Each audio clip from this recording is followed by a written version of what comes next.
আসসালামু আলাইকুম। বাংলা সংবাদে সবাইকে স্বাগত জানাচ্ছি। আমি চিন্তিয়া হক। শুরুতেই সংবাদ শিরোনাম। ৭ জানুয়ারি লন্ডন যাচ্ছেন খালেদা জিয়া।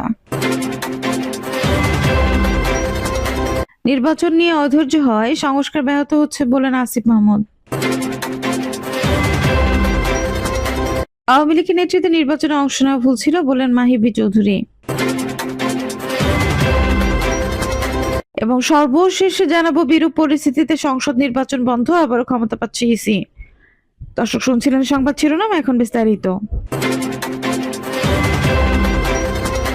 ৭ জানুয়ারি লন্ডন যাচ্ছেন খালেদা জিয়া। ৫ আগস্ট সরকার পতনের পর বিএনপি চেয়ারপারসন বেগম খালেদা জিয়ার উন্নত চিকিৎসার বিদেশে যাত্রার আলোচনা শুরু হয়। এর মধ্যে বিভিন্ন সময় বিদেশে গমনের দিনক্ষণ জানা গেলেও সেটা পিছিয়ে যায়। এবার জানা গেছে আগামী ৭ জানুয়ারি লন্ডন যাচ্ছেন খালেদা জিয়া। গত ২১ ডিসেম্বর মুক্তিযোদ্ধা সমাবেশ অংশ নেওয়ার কথা ছিল বিএনপি চেয়ারপারসন বেগম খালেদা জিয়ার, তবে তার শারীরিক অসুস্থতার কারণে স্থগিত করতে হয় এটি। দলের সূত্রে জানা গেছে বেগম খালেদা জিয়ার সঙ্গে ৭ জন চিকিৎসক সহ ১৫ সদস্যের একটি প্রতিনিধি দল যাবেন। এর আগে গত ২৯ অক্টোবর অধ্যাপক জাহিদ হোসেন জানিয়েছিলেন উন্নত চিকিৎসার জন্য খালেদা জিয়াকে প্রথম লং ডিস্টেন্স স্পেশালাইজড এর অ্যাম্বুলেন্সে লন্ডনে গিয়ে যাওয়া হবে। এরপর সেখান থেকে তাকে তৃতীয় একটি দেশে মাল্টিডিসিপ্লিনারি মেডিকেল সেন্টারে নেওয়া হবে। নির্বাচন নিয়ে অধৈর্য হওয়ায় সংস্কার ব্যাহত হচ্ছে বলেন আসিফ মাহমুদ। অন্তর্বর্তী সরকারের উপদেষ্টা আসিফ মাহমুদ সজীব ভুঁইয়া বলেছেন, নির্বাচন নিয়ে অবৈধ হওয়ার সরকারের সংস্কার কার্যক্রম কিছুটা ব্যাহত হচ্ছে এবং এক ধরনের বাধা সৃষ্টি করছে। আসিফ মাহমুদ বলেন, রাজনৈতিক দলগুলোর প্রতি আমাদের আহ্বান থাকবে তারা যেন প্রতিটি সংস্কার কমিশনকে তাদের প্রস্তাবনা দিয়ে সহযোগিতা করে। তাদের সঙ্গে আলোচনার ভিত্তিতে সংস্কার কার্যক্রম সম্পন্ন করা হবে। এখানে কাউকেই বাদ দেওয়া হচ্ছে না, সবাইকে সঙ্গে নিয়েই সংস্কার করা হচ্ছে। আমরা মনে করি রাজনৈতিক সরকারের কাজ করার অনেক প্রতিবন্ধকতা রয়েছে। সেই জায়গা থেকে বর্তমান সরকারের সুযোগ রয়েছে সংস্কার করার, সেটাই এই সরকারের করতে চাই এবং গণঅভ্যুত্থানের জনগণের যে আকাঙ্ক্ষা সেটা বাস্তবায়ন করতে চাই। জাতীয় নির্বাচনের ডেডলাইন সম্পর্কে তিনি বলেন, সরকারের পক্ষ থেকে বলা হয়েছে যে ২০২৫ সালের শেষের থেকে ২০২৬ সালের মাঝামাঝি সময়ের মধ্যে নির্বাচন হবে। তবে এই সময়টা নির্ভর করছে পুরোপুরি আমাদের যে সংস্কার কার্যক্রম তার উপর। সংস্কার কমিশনগুলোর প্রায় ৩ মাসের মতো হয়ে গেছে। কমিশনগুলো দ্রুত তাদের রিপোর্ট প্রকাশ করবে। সেই রিপোর্টগুলো নিয়ে পলিটিক্যাল পার্টিগুলো এবং আরো স্টক হোল্ডারদের সঙ্গে আলোচনার পর সংস্কার কার্যক্রমের দিকে সরকার যাবে। সংস্কার বাস্তবায়নের পরে আমরা ইলেকশনে দিকে যাব। ইলেকশন কমিশন এটা নিয়ে কাজ করছে। আওয়ামী লীগের নেতৃত্বে নির্বাচনে অংশ নেওয়া ভুল ছিল বললেন মাহিবি চৌধুরী।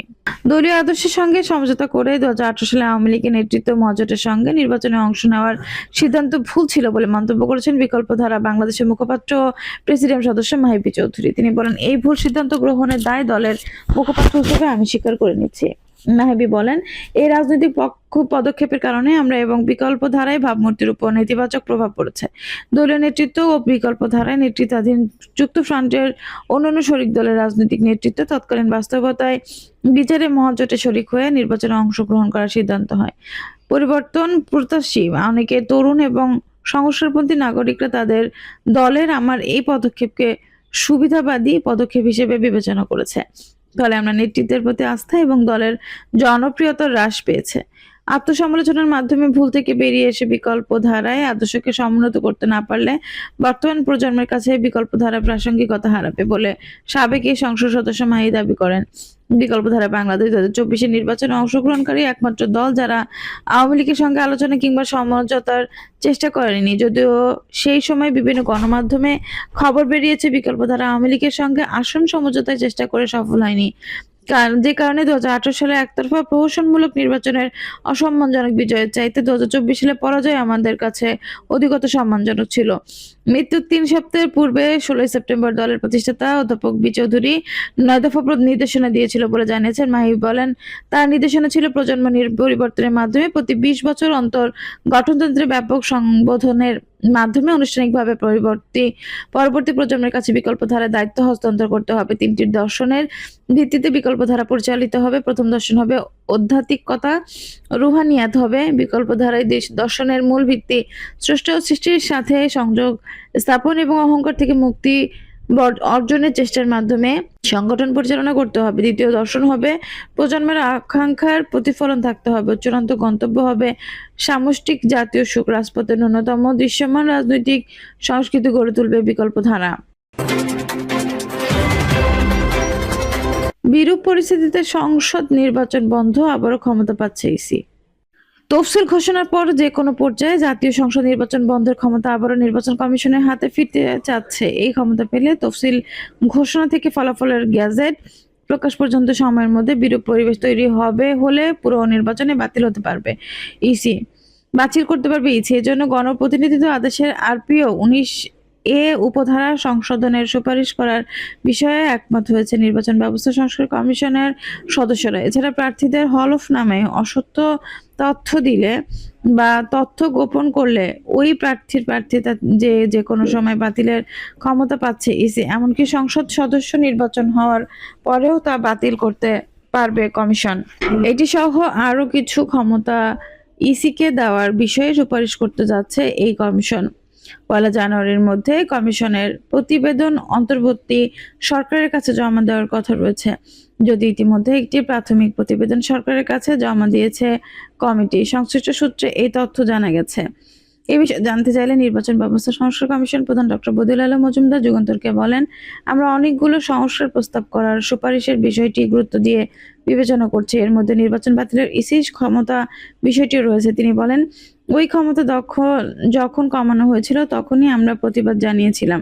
আমরা মনে করছি এই ক্ষমতার ইসির হাতে থাকা উচিত। দ্বাদশ জাতীয় সংসদ নির্বাচনের আগে আওয়ামী লীগ সরকার আরপিও সংশোধন করে জাতীয় সংসদে বিল পাশ করে। ওই সময়ে অন্যান্য সংশোধনীর মধ্যে আরপিওর 1991A উপধারা ছিল। ওই ক্ষমতার কমানোর প্রস্তাব করেছিল কাজী হাবিবুল আওয়ালের নেতৃত্বাধীন নির্বাচন কমিশন। ওই ঘটনায় সুষ্ঠু নির্বাচন আয়োজনে ইসির মনোভাব নিয়ে বিভিন্ন মহলে ব্যাপক সমালোচনা হয়। যদিও তৎকালীন সিইসি কাজী হাবিবুল আওয়াল দাবি করেন 1991 এর সঙ্গে আরেকটি উপধারা যুক্ত হয়ে নির্বাচন কমিশন ক্ষমতা আরো বেড়েছে। জানা যায় আরপিও 91A উপধারা অনুযায়ী নির্বাচনের ভীতি প্রদর্শন, বল প্রয়োগ, চাপ প্রয়োগ বা বিরাজমান বিভিন্ন অপকর্মের কারণে ইসি যদি মনে করে তারা আইনানুগ ও ন্যায়সঙ্গত নির্বাচন করতে সক্ষম হবে না, তাহলে নির্বাচনে যে কোনো পর্যায়ে ভোট বন্ধ করার ক্ষমতা ছিল। পতিত আওয়ামী লীগ সরকার তা সংশোধন করে শুধু ভোটের দিন যেসব কেন্দ্রে অনিয়ম হয়েছে সেগুলো বন্ধের বিধান করে পুরনো নির্বাচন বাতিলের পথ বন্ধ করে দেয়। নির্বাচন সংস্কার কমিশনের সদস্যরা মনে করেছেন ওই ক্ষমতা ইসির হাতে ফেরত যাওয়ার দরকার। প্রয়োজনে 91A উপধারা প্রয়োগ করারও সুনির্দিষ্ট করা যেতে পারে। এছাড়া আরপিওর 73 থেকে 90 ধারায় সংশোধনের প্রস্তাব করতে যাচ্ছে সংস্কার কমিশন। ওইসব ধারা নির্বাচনী অপরাধে সাজার বিধান রয়েছে।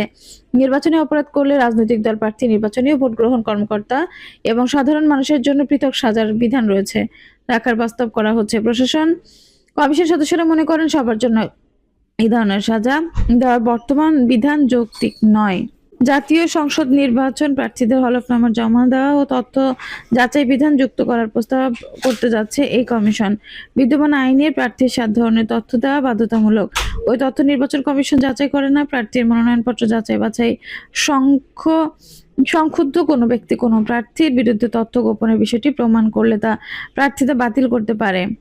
মনোনয়নপত্র যাচাই বাছাই ওই প্রক্রিয়া ছাড়া কোনো পর্যায়ে হলফনামায় তথ্য গোপন বা অসত্য তথ্য দিলে ব্যবস্থা নেওয়ার সুযোগ নেই ইসির। এক্ষেত্রে কমিশনকে আরো শক্তিশালী করার পক্ষে আইন সংস্কার কমিশন আসন্ন 14 জাতীয় সংসদ নির্বাচন প্রার্থীদের হলফনামার তথ্য যাচাইয়ের সময় বাড়ানো, হলফনামার প্রার্থীদের তথ্য সুনির্দিষ্ট করে সম্পদের প্রকৃত দাম উল্লেখ করা সহ বেশ কিছু সংশোধনের প্রস্তাব করা হচ্ছে। এমনকি সংসদ সদস্য নির্বাচিত হওয়ার পর কারো বিরুদ্ধে এই ধরনের অভিযোগ প্রমাণিত হলে তার সদস্যপদ বাতিল করতে হবে।